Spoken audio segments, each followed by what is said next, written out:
helps. Okay, stream's Nice. back. Like on? Yeah, it's on. Oh, hi friends. Hi, guys. Sorry about that, everybody. Quick stream problems, but we're back online now. Go ahead and kick it off wherever we were at. That's a good question where we were at. I think I was saying I'm a little bit concerned for our party's sake about the weather factor up in the mountains. You seem to say that it was rather chilly, and I am concerned for the potential fatigue that it would have on my companions and myself. There is a sort of magic of my people that as long as you are close by, the weather will not affect you quite so much, but also we could easily outfit you with gear to keep you warm in the town that we are going to. Well, maybe it might be better. So we arrived on a ship, and we have two companions that we told we would meet in the port town of Ciliana. Yeah, And- real quick, Ciliana is the house, so that is the third area that you're doing okay, here, sorry. so- Okay, thank you.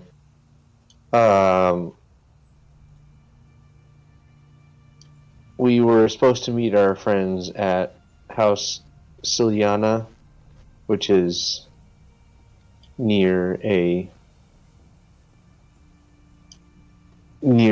our friends said that they would arrive on a boat and meet us in that area. We would like to meet with them before we go and help you if possible. There's a special ability that we might be able to receive from House Ciliana that would allow us to ignore the effects of extreme fatigue, which may assist us in traveling to your tribe/homeland. Would it be possible for us to do that before we assist you in your unfortunate circumstances? I believe so. My original plan was to go to all of the houses on this island and request aid, but clearly House Collins is not able to do so, so after House Steiner and this festival, House Ciliana seems like a good plan. That would be most excellent, as we don't want to delay our arrival for our companions. We would be then able to tell them that it would be a tad bit longer before we can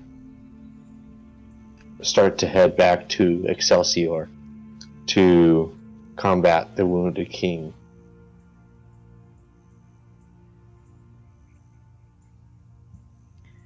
That sounds like a very logical plan. And practical as well. It would benefit both of our situations, I feel.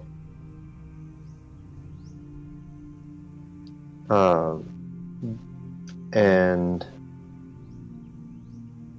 what do that let me rephrase that. What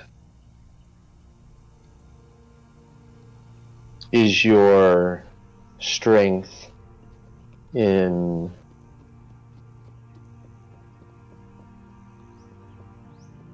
life and in battle?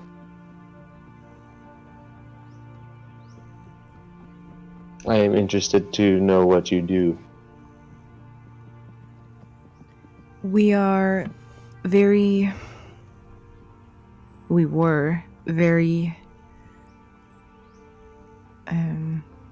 clan-based. We each have a tribe, we each have our clans, and we just live. We live in...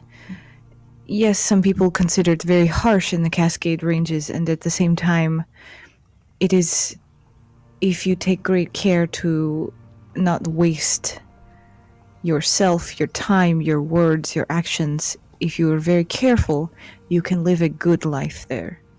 And that life in communion with nature is what we seek.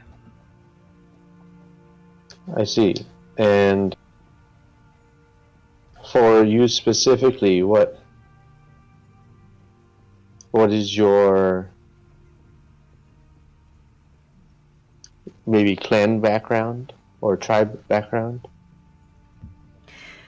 So I come from... the clans are usually named after animals of the frozen areas, and I come from the bear clan. We are very strong. We are very strong. Some would say that I am almost barbaric in my strength. When I have gone into battle, I take down my enemies with little thought for myself. I see. Well, Cough, barbarian, cough. Cough, yes.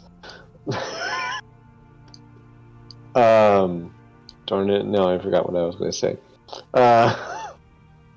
Sorry. Oh, good.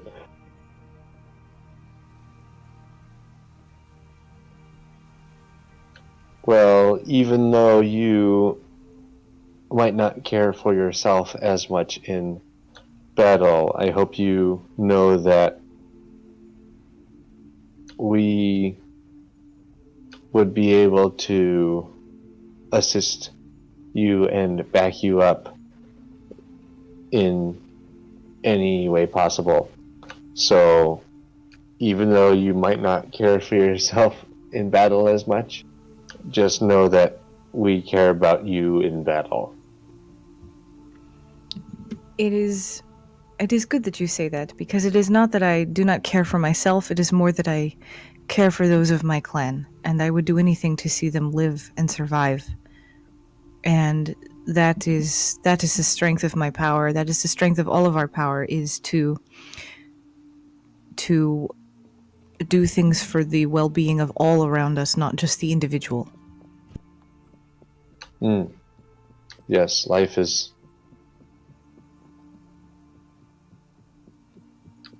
very crucial to me as well as my fellow party members.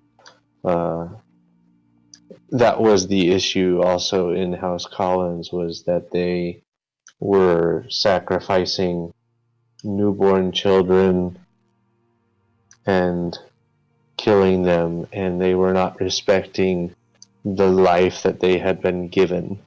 Isgrim spits on the ground. We rid the government of that worm, and they are currently in the rebuilding phase of government as they have dethroned the king and are trying to set up a peaceful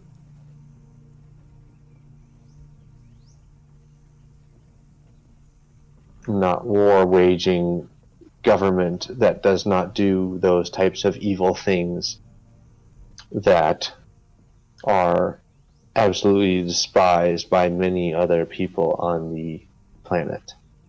Or he wouldn't know that we live on a planet. Would be despised by the other people in the country.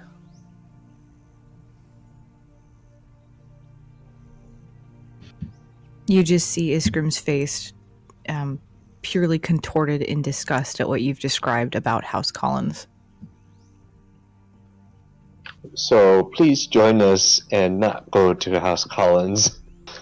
And he spits when you say the name again. I see. I will not say that word name again. And join us in helping you and helping us. Yes, I think we have an agreement. I will help you, you will help me. In the end, we will defeat this wounded king. I was about to say, we're one big happy family. At this point, I think the fish is almost done. Dinner is basically being passed out, which is an assortment of different fish on sticks of some sort. Plenty of food for everyone. I avoid the fish that Astor prepared. I mean, he's That's gonna eat fine. it, so you're okay. And I think that it goes well into the night. There's plenty of laughter. There's plenty of confusion. There's plenty of trying to get Dav to put on her clothes again. And Jeez. I wonder who has to deal with it. Yeah. Oh my. No. The camera sort of sees the campfire, sees the laughter, sees the fun, and the camera pans back ever so slightly, and then we go back to the Excelsior continent. You see Mild Miles standing there. Luke Wheatley is in the room with a couple of other of his lieutenants. He goes, Badwater. He's in Badwater. We can figure out how to get to him. We can trap him somehow. Just figure out how to trap him. Luke Wheatley looks towards Mild Miles and goes, how can we do that? He's a god. We have no way to destroy or capture a god. Mild Miles grimaces for a split second. It's like, well, we have to appeal to someone. At that point, in this room, there's a knock on the door, and you see the figure of the man that would be known as Commander Kai walk into the room and going there and says, I may have a solution. And the camera fades to black. Well, damn it. On that bombshell, we'll go ahead and end this week's episode. Thank you so much for joining us this week. We do stream every Monday night at 9 p.m. Pacific. We also do a rebroadcast at 5 p.m. Pacific on Wednesdays. So if this is a little bit too late for you, you can go ahead and watch it again here on Twitch TV/Pwrlvl Podcasts. You can see it again on Wednesday nights. Of course, you can also find us on YouTube in the links below. Thank you so much for joining us tonight. We hope to see you again, and please let all your friends know about this show if you loved it. We will be having our post show soon, so we are going to transition into that shortly. But first, we're going to take a quick 5 or 10 minute break. So thank you again for joining us, and we'll see you next time on Low Rollers Live.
Hello, everybody, and welcome back to After the Rolls, our Low Rollers live post show, where we talk a little bit out of character about the sessions that we just played. So today we are going to go ahead and just kind of wrap up our Wexham chapter that we just finished up. So, Chris, you want to go ahead and take it away? Yeah, so I'll probably write a much more detailed article on the Wexham chapter tomorrow, maybe, where I actually got the idea for this because I recently watched actually Full Metal Alchemist because I was told to actually watch it. Yeah. Yes. So I got the idea for this story arc based on some of the themes in that chapter, that series. So we had a very dark topic coming through. So Danny, I wanted to get your opinion. Danny Garcia, I wanted to get your opinion on what you thought about. Basically, you were playing a very lawful character. What was your opinion on the scenes that involved, death and the use of human blood and etc.? Are you asking me as a player or how I thought the character interpreted it? As a player. Okay. Well, I definitely thought that it was a very, very dark topic. Something that ideally I would never see in my life personally. But when I was thinking, when we were going through that story, and I was thinking things along the lines of how there are people or beings who would be willing to sacrifice the life of others in order to improve their own situation. In this case, it's a very drastic type of thing where it might be for immortality or some kind of thing like that. Just the thought of life being just used selfishly by one person definitely kind of made me feel uncomfortable, so to speak. The reason why I enjoyed the story was mainly because it was a topic that I haven't really thought about very thoroughly, but the fact that I actually kind of had to deal with it, think about how someone would react to it and that sort of thing, I found it pretty fascinating. So I kind of feel bad for you having to dictate this whole story and just talk about all the really crappy things that are happening, but there's pros and cons. Yeah, I'm very interested to see your opinion about the upcoming chapter, because the upcoming chapter has references to your heritage, and some of the holidays that your people would celebrate. So it'll be very interesting to get your response to that as we go into the Festival of Undying Light, or Returning Light. Sorry. Now I'm curious. Oh, I mean, I gotta be honest. I love the next chapter. I think it's going to be one of our better chapters. So we'll play that out in the future. But yeah. So we have this idea of death and the use of blood. But what did you guys think about the government? So Seitz, you were basically had to make the decision about whether to kill the king or to knock out the king, and I believe you had the final blow on that hit. So what is your mindset about this rebellion and the mindset of choosing life over death? And it was meant to parallel some of the lessons that your character is going through as well. Okay, I'm going to answer some of that question. I don't remember the other part of that question. You're going to have to remind me. Sorry, it's late. I was up way too early. So, for Zarrius not killing the king, Zarrius does not really approve of killing in general. And so, for him, he doesn't like to necessarily do the killing blow. He prefers to knock them out and then let someone else in the party either kill him or do whatever necessarily they want to that person. So that is why Zarrius in the battle with the king just did the knockout blow and let his party kind of do what he wants, even though he kind of had an influence in making the decision to take him back with us to the portal. Yeah, like if Astor and Narroth went for that finishing blow, we would have had a much different session today, I think. Yeah. I don't know about that. I think Narroth would definitely have saved the life just to change the tone of their civilization. Narroth was definitely happy when they decided not to execute the king.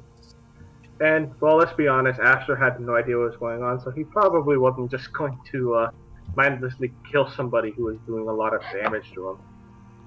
It's like the one time I would mindlessly kill someone. as a person. If he knew what everyone else did, he probably would have, to be honest. But he didn't know anything. Yeah, I'm glad to have Astor back in the party. Me too. So what was your other? What was the other part of your question? I don't remember it. Yeah, I don't remember. Oh, it's supposed to parallel your story a little bit. Was there anything choosing life over death. Okay, yeah, yes. Yeah. Okay. As you heard tonight, and I believe it was last session or the session before that, I had spoke with Obad-hai about how everyone deserves life, and to show other people how much life matters and to respect that. And so for Zarrius, that knocking out blow that he did was respecting that life. And so I think, and as you saw in the prayer that I did with Obad-hai, that the actions that we took to save the life of the king were fulfilled in what Obad-hai has told Zarrius to do. And I think that's how I would think about it as a character. If that answers your question. Yeah, I think it does. Pushing the wrong push to talk button.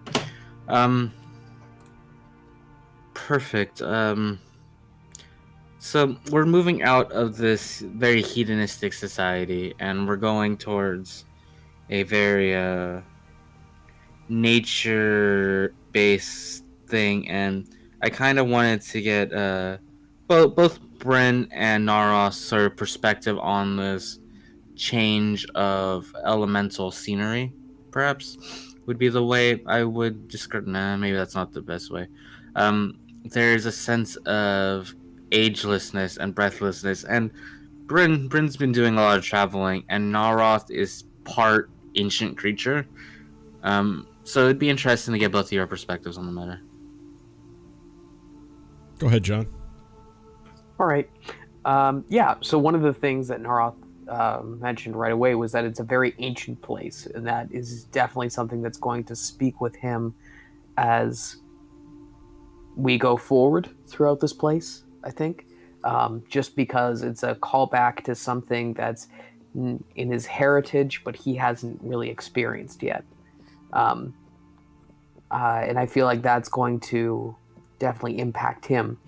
I think Narroth is also going to be really excited with the presence of Genasi.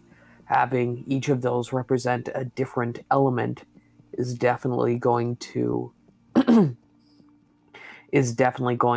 speak to Narroth as he tries to kind of find his not only element but also nature inside him. So he's definitely going to see everything he can learn from those elemental creatures. Bryn? Yeah, I think so. You have mentioned that Bryn. I mean, the base idea of Bryn is she wanders, and as to go along with that, it is part of her character that she's literally been all over the continent of Excelsior, or the starting continent for this campaign. So when she comes into this new place that has the forests that are ancient, not just old, every forest is old, but this is kind of an ancient, unfettered wilderness that has this aura of just kind of this pure essence of nature, is kind of almost how I perceived what you had described, Chris. So to hear that aspect of it, which I think is something new for her, especially because I only think there's one real forest in Excelsior. Maybe you'll tell me if I'm wrong, which I'm sure I am.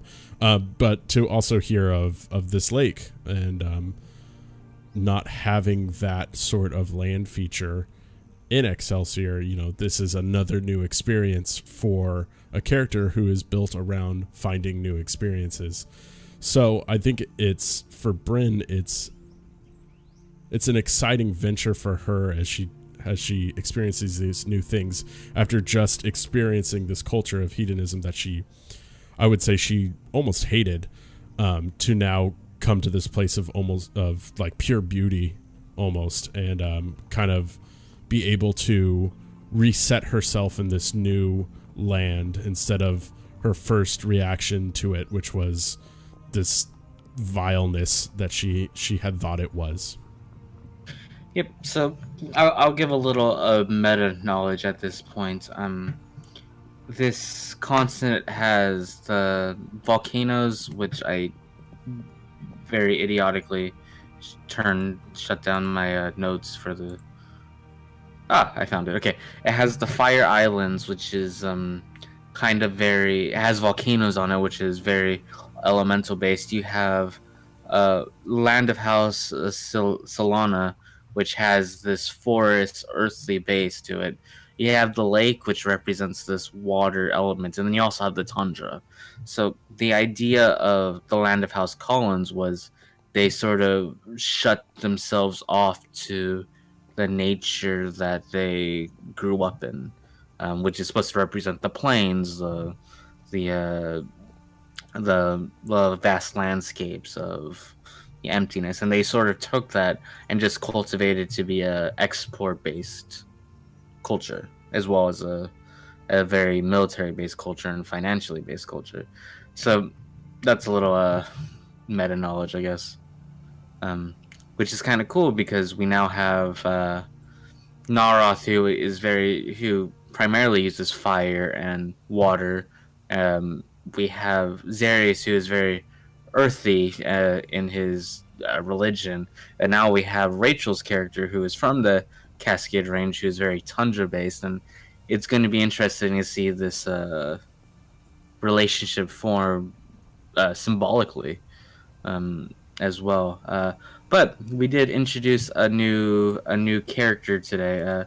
Rachael, will you give me a brief, maybe tell me a little about the character, your thoughts on making it. I don't want to give too much away about the character at this point, but just share what you're looking forward to, maybe a little detail or two. I'm really excited to get a character actually in this campaign. So I was really happy, and I like playing dwarves. So I was also really happy that was kind of hinted at broadly by Chris. And I like the new twist that it's something of the tundra versus just rocks. And so I really wanted to pull from that in. I mean, I was given the details, ice dwarves have snowy skin and kind of light blue hair. But beyond that, everything else is kind of something I got to make up. So, they pull very much from the land. Everything that he's wearing is something that he hunted, or, it's very, very nature-based in a place where it's very hard to find living things. And that's what I really like about that. Yeah, I think the most information I gave Rachel was I want you to make an ice store, kind of, and I kind of emphasized it by actually giving her specific ice store information and like putting it in bold or something like that in the notes. And then we talked about her class, and she'll reveal more about her class when we actually get into combat, I'm sure.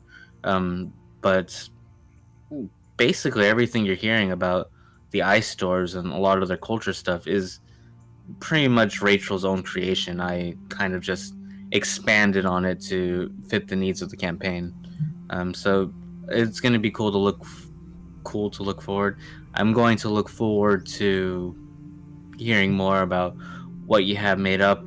We mentioned a tribe. It'd be cool to, you and I will discuss more specifics about the tribe and the people in there and how you want to go about handling it, and the whole treatment I give to all my players. But it'll be good. I think it's also important to note that Rachel is coming in for a few months and then leaving and then potentially coming back in the future. So all of you fans out there, just keep sending notes saying, "We want her back. We want her back." But I think it would be fun to end on a little bit of a trivia note. So I figured we can each give like a random fact about your character.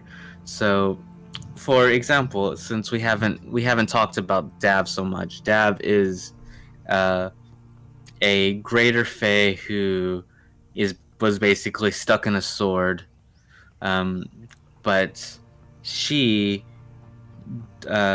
basically has never had a family. She was basically born into existence and then sort of left to her own devices, and then suddenly she meets Astor and she gets trapped in the sword. So trivia note for her is this is probably her first time ever feeling part of a group beyond just herself and her reverence as a greater fae of the Feywild. But let's start off with Narroth. Give me a piece of trivia about Narroth.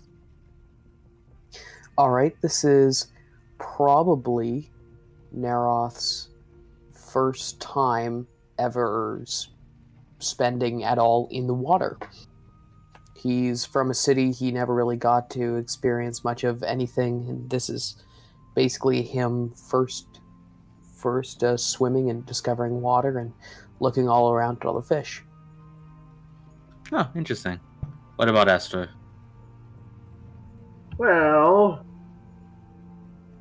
in terms of Astor, I guess an interesting bit of trivia would be that when he was younger, he was always someone who was fascinated by stories of heroes and legends and stuff like that. So the fact that he was kind of thrown into something like that, it really just has his mind reeling right now for the past 2-ish years. So, I mean, he's had a pretty quote-unquote normal childhood for the most part. So his life got turned upside down, and just having an interesting time now. Just keeping it fresh. Yep. Man, you should be the prince. Technically. Bryn, give me a trivia fact. Okay, I yes, guess please blow away all the hot air. Yeah, I'll follow up that one. So if you notice some of the emotes or some of the descriptions that I give when Bryn actually attacks with her guns, or even if you check the character art that we have, lovely character art that we have for Bryn, you will probably notice that Bryn uses her left hand for shooting, aiming, handling all of her weapons. However, Bryn is not left-handed, so there's reasons behind that, but that's a little trivia fact about Bryn. And Zarrius? Yeah, so the party maybe knows a little bit of this, but on average, Zarrius probably meditates about 2 to 3 hours a day. And these meditations are fighting stances, not sitting there meditating on your thoughts. I am meditating on my thoughts, but it's using fighting stances. And you normally think of gnomes as being short and kind of chunky. But since Zarrius does do these meditation fighting stances, it keeps him a little bit more fit than most gnomes would normally be. So that's why he's a little bit on the thinner side in the artwork that you see for him. And I guess, Rachel, do you have one prepped? I didn't really prep you for this. I do actually. It's a very small one. He actually has, if you look at his beard, he has his braid is basically held together by a piece of ivory that has actually been carved to look like a polar bear, and that will have special significance later, maybe, but it has a significance to him right now. Perfect. Yeah, I think we're going to conclude there. Real quick, we do have experience. Should be important in my party. And you'll get $750 for the session just for role playing, etc. You'll also get a 1,000 experience because you technically completed a chapter. So 74,925. That's what I have. Well, great. So with that, we'll go ahead and conclude for tonight. Thank you so much for joining us once again every Monday night at 9 p.m. here at twitch.tv/Pwrlvl podcasts. We do have this stream and a rebroadcast on Wednesday, just in case you miss some of it or you miss a day. You can go back and watch it there again with all the chat active and everything. Thanks so much for joining us after the rolls, and we'll see you again next week.